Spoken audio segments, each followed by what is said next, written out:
tallas, ¿no? Buenas noches. Muchas gracias. Tenemos al entrevistado, el congresista José Cueto, y lo que ha dicho la fiscal de la Nación es que se han pronunciado sobre todo motivados por este anuncio de la construcción del penal, el frontón, que el presupuesto, a ellos les falta presupuesto y nos estaría racionalizando bien el presupuesto de la República, pero más allá de lo que haya hecho, que es una noticia en desarrollo de la fiscal de la Nación.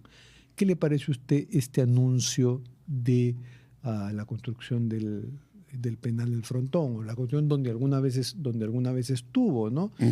Puesto que la inseguridad es algo que preocupa mucho a los peruanos, y no vaya a ser una noticia distractiva en algo que necesitamos, noticias que sean sólidas, seguras y eficientes? Así es, yo comparto esa opinión de que tiene que haber temas puntuales para la lucha contra la inseguridad. Lo que le he escuchado al ministro de Justicia, como uno de los 3 temas que por lo menos cuando lo nombraron, no sé si fue acá que aclaré, que tenía que ver, en mi opinión, 3 temas importantes. Uno era cárceles. Y al día siguiente, en unas declaraciones del señor ministro, habló sobre justamente construcción de cárceles. Habló de Ancón 3, habló de Terminarica, hay una también en el norte, habló de una nueva en Arequipa, y habló del Frontón. Que es una planificación de hace años. De hace años, y que las tienen que poner en ejecución. Por Dios, ya llevan 4 años de gobierno, porque quiera o no, es el gobierno de Castillo y la señora Boluarte, y no habían avanzado absolutamente nada. Le creeremos, ¿no? Porque, bueno, el señor Santibáñez es muy confrontacional, pero también es un hombre que me parece a mí que toma las cosas directamente y las enfrenta. Y este es un tema. Ahora, se adelantó una pregunta que voy a hacer sobre Santibáñez, sí, pero siga, por favor. Pero bueno, y el tema del Frontón, efectivamente es un tema controversial, porque no es solamente el lugar, lo que pasó, ¿no? El terrorismo y todo lo que tiene que ver. Es un sitio que podría ser tranquilamente, como he escuchado a algunos que le llaman el Alcatraz peruano, se podría hacer si es que uno tiene los recursos para hacerlo. Y también he escuchado ayer al señor ministro hablando de que hay como 170 o 180 millones de dólares, que es una donación que está viniéndole de empresas privadas para este tema, que no es del erario público. Si es así, bienvenido. Pero esa donación podría ir a otras cosas también. Yo he entendido que a veces los países o las empresas te prestan para algo puntual. Entiendo yo que esto es para algo puntual, llámese el Frontón. Porque ha habido un pedido para algo puntual, así es, pudiendo canalizarse para a mí de que para así otro uno objetivo. No quiera, digamos, en la población, el hecho de tener una cárcel, sí, tipo Secot, como tienen allá en Salvador, que va a ser dedicada exclusivamente para los delincuentes más peligrosos de todo tipo, no solamente del crimen organizado, puede ir del terrorismo. Ojalá si se construye y sea verdad que se solucionan los problemas, sobre todo de energía y de agua y desagüe, con equipos que ahora la modernidad permite eso. Que se construya, ¿no? Pero que se piense bien dónde se va a construir. ¿Dónde se va a construir? Yo en realidad, si tienen los fondos, en buena hora. Y yo he hablado con el ministro. Queremos soluciones, no controversias. Así es. Yo he hablado con el ministro sobre el tema. Él sabe que es un tema muy, muy difícil por el tema logístico. Porque no es solamente ir, que tú puedes llevarlo con barcazas y pones ahí la maquinaria, todo el material, construyes. Es solamente una construcción, básicamente es una obra civil. Además, ¿no? Son 2 espacios naturales frente a una ciudad desorbitada como Lima, que podrían tener otro uso y no ser ocupados solo por una prisión. Habla de un los uso fondos. Turístico podrían tener, y tenemos otro espacio para... Si conoces la isla San Lorenzo, que es una isla más grande, no el Frontón es una cosa pequeña. Alguna vez hubo una idea de convertir, es más, de hacer un puente con base de Camotal. Usted ciertamente que es chalaco, usted es congresista por el Callao. No, de Lima, pero he vivido toda mi vida en la Escuela Naval, en la zona del Callao. Querían hacer un puente que llegara hasta la isla y convertir la parte posterior, que no se ve directamente, en un paraíso, ¿no? Pero los que hemos ido a la isla una y cientos de veces, sabemos que después de cierta hora el viento que hay te haces, en lugar de bañarte en la playa, te bañas en arena. Es terrible eso. O sea, ahí sería hablando en términos turísticos, una zona no muy apetecible para el turismo. Como para ir a pasar ahí un fin de semana. Entonces, sin embargo, sí hay turismo el que lleva para ver la fauna de las Islas Palomino. Pero no en la isla, no, hay otras que van a otros islotes. Son unos islotes ahí cercanos, ¿no? Que si quieren se las podrían llevar ahí, lo de construir ahí, podrían ir a las hormigas, en fin. Un tema. Podría ser un atractivo más del paseo, ¿no? Miren, ahí están, mirar los presos, y acá están.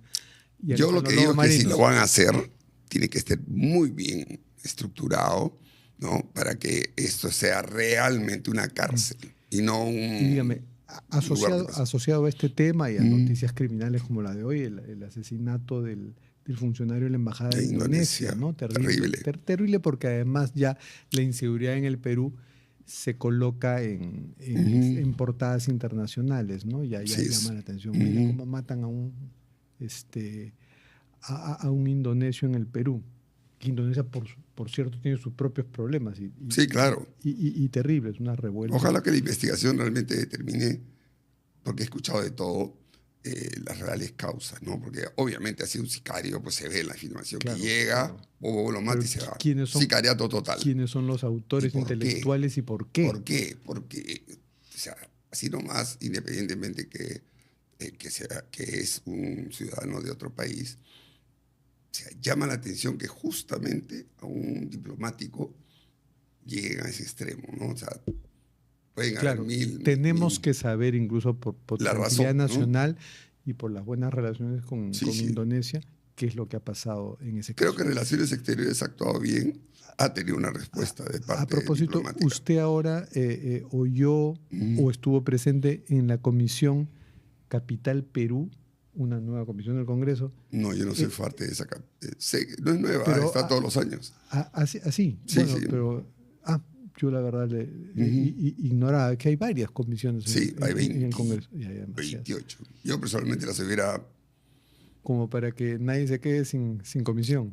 Para que muchos se queden sin trabajo. Pero en realidad yo les hubiera puesto una partida final esta legislatura, porque todos piden ampliación hasta el 26 de julio del 2026. Claro, pero me refería el resultado... la mencionaba porque ahora estuvo presente ahí el ministro del Interior, Carlos Malaver, y hizo varias afirmaciones, y algunas con sinceridad no reconoció la falta de confianza en las autoridades que hace que muchos ciudadanos no denuncien las extorsiones. Eso es verdad. Y denunció el aumento terrible de las extorsiones. Entonces, es que la lucha contra la extorsión no es una lucha como pudiera decir, vamos a luchar solamente con temas de minería que están focalizados en algunos lugares, o inclusive el terrorismo cuando estuvo focalizado. Acá la extorsión la hace, desgraciadamente, un grupito de 3 personas que ubican teléfonos y se dedican a extorsionar. Pero se le siente pues al ministro del Interior con una cartera tan delicada, se le siente como desempoderado, ¿no? Ya como derrotado, ¿no? Tiene pues alguien que acapara todos los reflectores, que es el ministro de Justicia, que fue el ministro del Interior antes. Y tiene una presidenta cuyas prioridades son varias antes que la inseguridad. Sí, bueno, esa sensación sí se tiene. Definitivamente ¿Cómo se plantearía como un congresista, presidente de la Comisión de Inteligencia, y como un congresista que tiene que fiscalizar también aquellos temas que les interese, cómo el Congreso debiera enfocar el tema?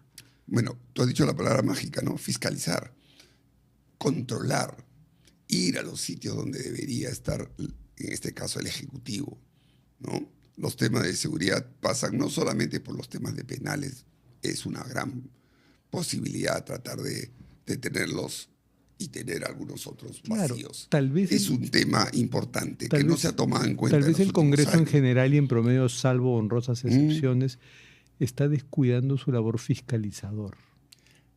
A ver, es difícil porque la labor fiscalizadora la tiene cada congresista. Claro. En su sector, en este caso, pero en sus gran regiones. poder el que tienen ustedes. Así es, pero también no te olvides de otra cosa.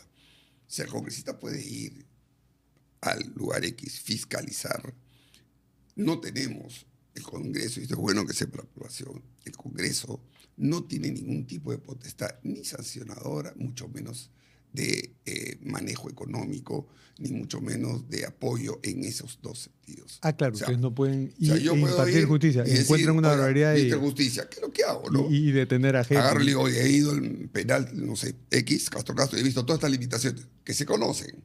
Claro. Actúe usted, haga tal, B, C, D. Y normalmente la gran cantidad de esos documentos van a un cajón. Pueden exigir información. 100% seguro que se hace. Pueden pedir citas con personalidades, con autoridades, que a veces los periodistas nos chotean, para decirlo vulgarmente. Y ustedes pueden hacer eso. No, y vamos. Y esa es una gran herramienta que tienen. Pero mira cómo es la vida irónica, ¿no? Muchos congresistas, voy a hablar en genérico, no en temas particulares, muchos congresistas hacen esa labor. Te va a un congresista X, va a un ministerio. Por poner un ejemplo, el congresista Alfredo Azurín, que no es de su grupo, pero es de uno de los congresistas, digamos, ex miembros de las fuerzas del orden, miembro de la policía, y va a muchos comisarías, ve muchos de temas. Y vi que presentó un video que no había encontrado chalecos en una comisaría, y eso rebotó bastante. Entonces, ese impacto puede tener una denuncia oportuna. Así es. Y bien producida. Pero no es de ahora. Ese tipo de denuncias se han hecho, creo que desde que hemos llegado al Congreso, por él y otros congresistas. Y han pasado 4 años.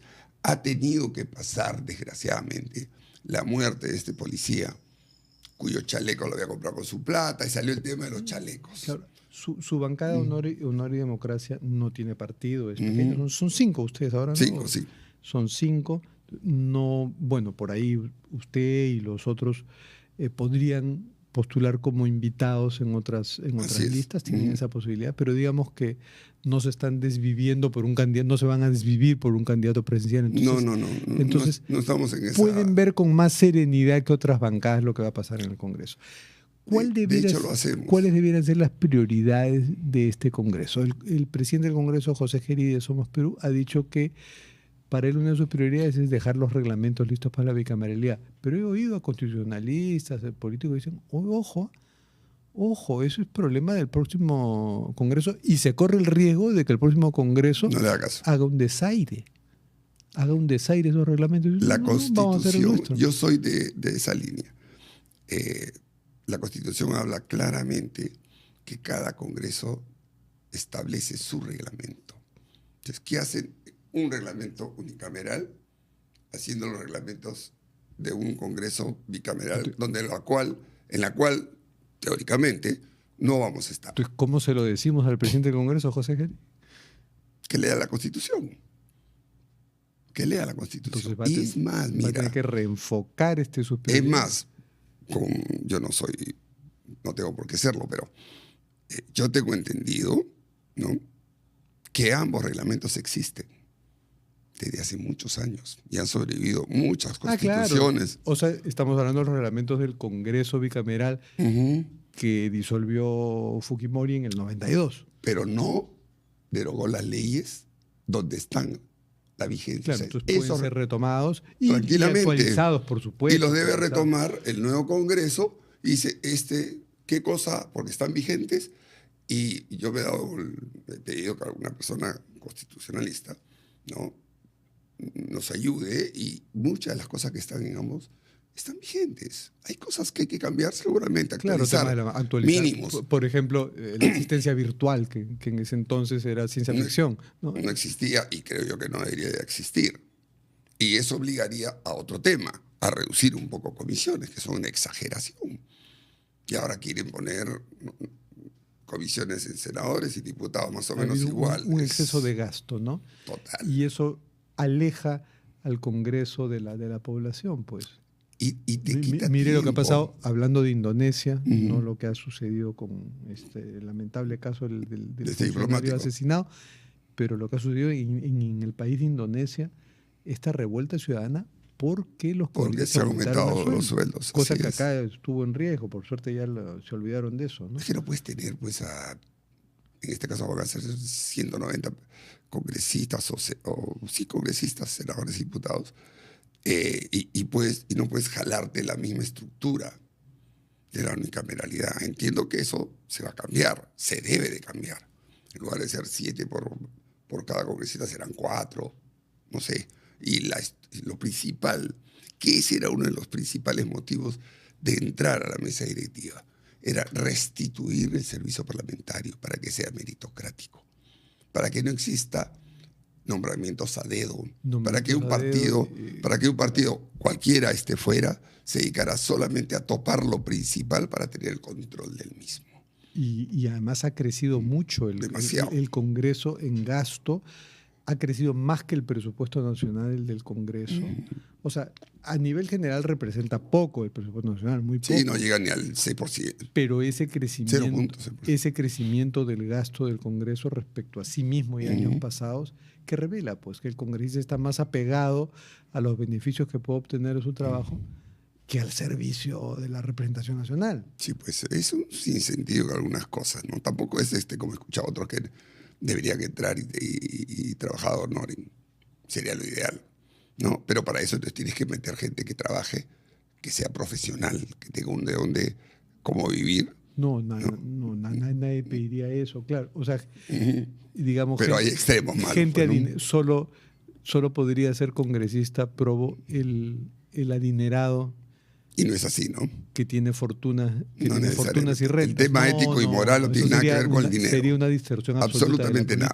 Quien conserva sus principios y tiene ética y moral no tiene nada que ver con el dinero. Y tiene derecho a percibir su sueldo con el que va a vivir. Un sueldo justo. Y eso pasa por estructurar bien, ¿no?, la escala salarial de todo el Estado, no lo que tenemos ahora. Pero sin olvidarnos que hay un 70% o más del país que no está en el sistema formal, que no tiene gratificaciones, que no tiene seguros, que no tiene nada de eso. Por eso te digo, tienes que estructurar hablamos mucho eso. del orden de los sueldos de la burocracia, nos olvidamos de esa gran mayoría nacional. Porque una cosa jala a la otra, Fernando. Si tú estructuras bien la escala salarial de todo el Estado, y que uno cuando se va a meter de ministro, de senador, de lo que sea, sabe perfectamente qué es lo que va a recibir y no tiene por qué estar pensando en puestos de otro lado. Varios regímenes laborales. A eso se refiere cuando usted tiene un régimen así.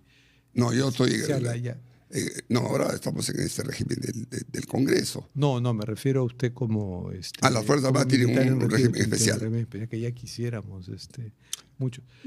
Pero ojo, el personal militar y policial nos la pasamos 30 o 35 años, 40 horas en lugares que nadie quiere ir. Pero se les reconoce pues con el pago de pensiones, si no completas, que se acercan a ser completas, mientras en el sector privado la mayor pensión es entre 800 y 900 soles. Pero por eso digo, está mal estructurado. Pero sin embargo tienes del erario público miles de millones de soles que se van en pagos a organizaciones que para mí son inservibles, asesorías en entidades en las cuales estamos llenos de burócratas que en lugar de hacer su trabajo contratan asesores. Toda esa plata, cuando haya una buena estructura del presupuesto... Claro, hay una ineficiencia del Estado. Total. Que tiene que ser un cuando haya en eso, la campaña tú puedes electoral. pensar realmente en el famoso lema de una buena redistribución de la riqueza. Para terminar, congresista, por propósito de la campaña electoral, ¿usted sí quisiera mantenerse en el Congreso a través de una Sí, yo lo he dicho públicamente invitación? varias veces. Sí, me gustaría seguir. Pero Ya depende de una decisión final. ¿Ha tenido conversaciones con algunos, Sí. algunos partidos? En este caso de que hablar con los partidos. En realidad, bien con uno y otros que me han invitado. ¿Podría regresar al seno de Renovación Popular de donde salió? Podría ser. Es una posibilidad. Yo no me he peleado con Renovación Popular. Los tengo ahí. Todos son mis amigos. Y en ese retorno podría coincidir con su compañero de armas y aventuras políticas, Jorge Montoya. No voy a hablar de nadie más. Eso hay que preguntárselo a él. Así es. Cada cual... porque yo no sé si alguno de mi bancada en general quiera seguir en la vida política. Simplemente dirán, no, yo hasta aquí nomás irme a mi casa. Es una posibilidad que yo todavía no la descarto al 100% por un tema de carácter personal que tiene que ver con mi familia, ¿no? Claro, siempre la familia debe acompañar. Yo esas cosas las consulto con ellos. Tan difíciles que marcan la vida. La vida y bastante. Así que hasta ahora, como te digo, yo sí tengo la aspiración, ¿no? Pero tengo todavía en el camino que hablar muy, muy bien con mi familia, sobre todo con mi esposa, ¿no? Unos temas que tengo que ver con ella para ver si vale la pena que siga o no. Bueno, muchas gracias, congresista José Cueto. Gracias, Ya Fernando. nos contará cuando pueda anunciar públicamente su Sí, decisión por de supuesto. mantenerse en la política o no.